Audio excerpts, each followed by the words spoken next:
မင်္ဂလာပါရှင်ဒီနေ့ချက်စားတဲ့ဟင်းတွဲလေးကိုတက်ဆက်ပေးပါမယ်ရှင်အရင်ဆုံးပဲယူနဲ့ဝက်သားချစ်လေးကိုတက်ဆက်ပါမယ်ရှင်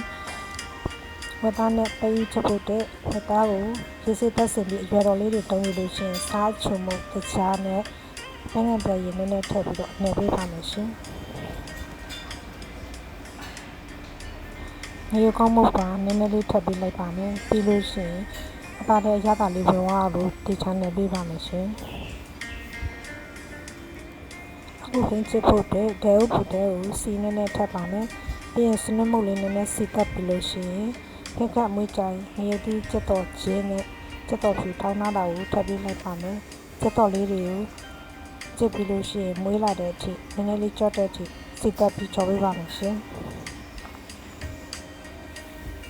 ခုဆိုရင်ချက်တော်ရုပ်တီးစီတက်တာဆက်သက်ဖြစ်ပြီဆိုတော့ရလာတဲ့ထားနဲ့အသားတွေကိုထပ်ပြီးတော့ခက်ကမွေးကြိုင်နဲ့လုံးပြီးတော့ချော်ပေးပါမယ်အခုလိုမျိုးအသားနဲ့ခက်ကမွေးကြိုင်လုံးပြီးချော်တဲ့နေရာမှာအသားလေးတွေတင်းပြီးလုံးလာတဲ့အထိချော်ပေးပါမယ်ပြီးလို့ရှိရင်တော့အသားလေးလုံးပြီးတော့တင်းလာတဲ့အထိအဖုံးလေးအုပ်ပြီးတော့ချစ်ပေးပါမယ်ပြီးလို့ရှိရင်ဝက်သားကိုချက်တက်ပြီးရေလေးနဲ့ထပ်ပြီးစစ်ချက်ပေးပါမယ်ဒီချိန်မှာပဲဥကိုရေစစ်ပတ်စင်ပြီးတော့အတုံးလေးလေးကြောဖြတ်ပြီးတော့ဆက်ပစ်လုပ်ထားပါတယ်အခုဆိုရင်ဝက်သားလေးရေခမ်းပြီးလို့ရှိရင်ဝက်သားချစ်ပြီးမို့လို့အသက်ရေစီးပြီးတော့တုံးချက်ထားတဲ့ပဲဥလေးတွေကိုထပ်ပြီးစစ်ချက်ပါမယ်ရှင်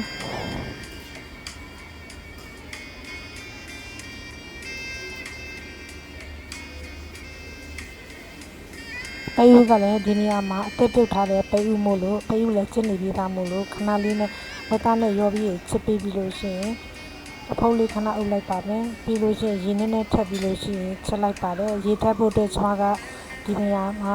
ဗီဒီယိုရိုက်ဖို့မိသွားလို့မပြလိုက်ရတာပါအခုဆိုရင်ဝက်သားနဲ့ပဲဥဟင်းလေးတစ်ခွက်က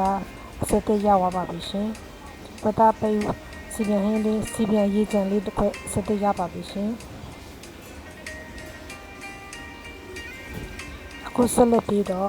မြင်းနုနဲ့ပဲပြုတ်ကြော်တာလေးကိုတက်ဆက်ပေးပါမယ်ရှင်။ဒါဦးတဲ့ကိုစီထပ်ပြီးရင်စီပူလာလို့ရှိရင်ချက်တော်နဲ့စနင်းလေးတွေထပ်ပြီးတော့စီတက်ကြော်ပေးပါမယ်ရှင်။ချက်တော်လေးတွေမွေးပြီးကြော်လာပြီဆိုလို့ရှိရင်တော့အသေးပြုတ်ထားတဲ့မြင်းနုလေးတွေပြုတ်ထားတဲ့မြင်းနုလေးတွေကိုထပ်ပြီးတော့ကြော်ပေးပါမယ်။ပြီးလို့ရှိရင်မြစ်ထဲကိုအရသာဝင်အောင်စားနည်းနည်းချုံမုံနည်းနည်းနဲ့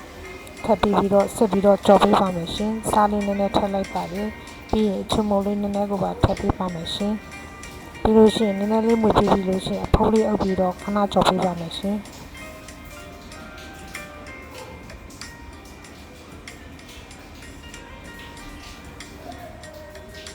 ခုဆိုရင်မြစ်တဲကိုအရသာလေးတွေဝင်ပြီးတော့မြင်းလူလေးတွေနှီးပြီးသွားပြီဆိုတော့ပဲပြုတ်လေးကိုထပ်ပေးလိုက်ပါမယ်ရှင်ပဲပြုတ်လေးထပ်ပြီးတော့ခဏလေးမွေပြီးပြီးလို့ရှိရင်ပဲပြုတ်နဲ့မြစ်ကြော်တဲ့ဖင်းပွဲလေးကအစစ်သေးရပါပါပြီရှင်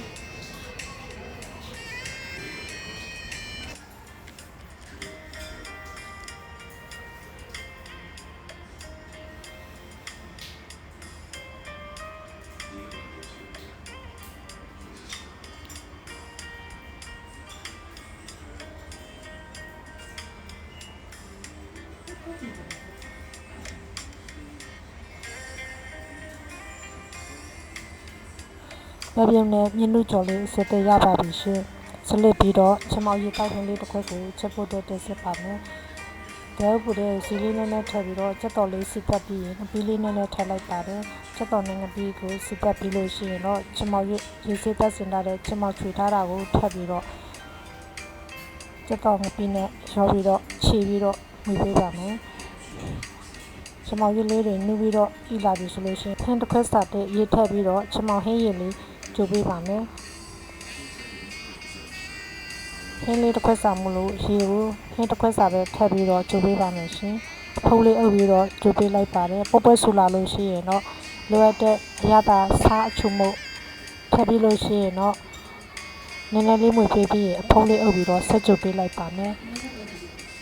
နောက်နေလို့ရှိရင်တော့ပုတ်ပွဲဆူလာတဲ့အချိန်မှာရင်းနဲ့မွေးပြီးတော့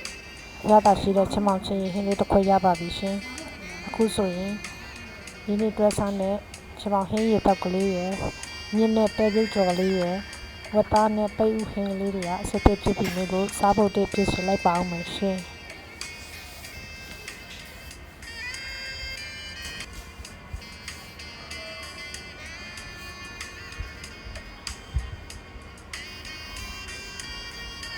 စောင့်ကြည့်ကြည့်ရှုပေးလို့ကျေးဇူးများကြီးတင်ပါတယ်ရှင်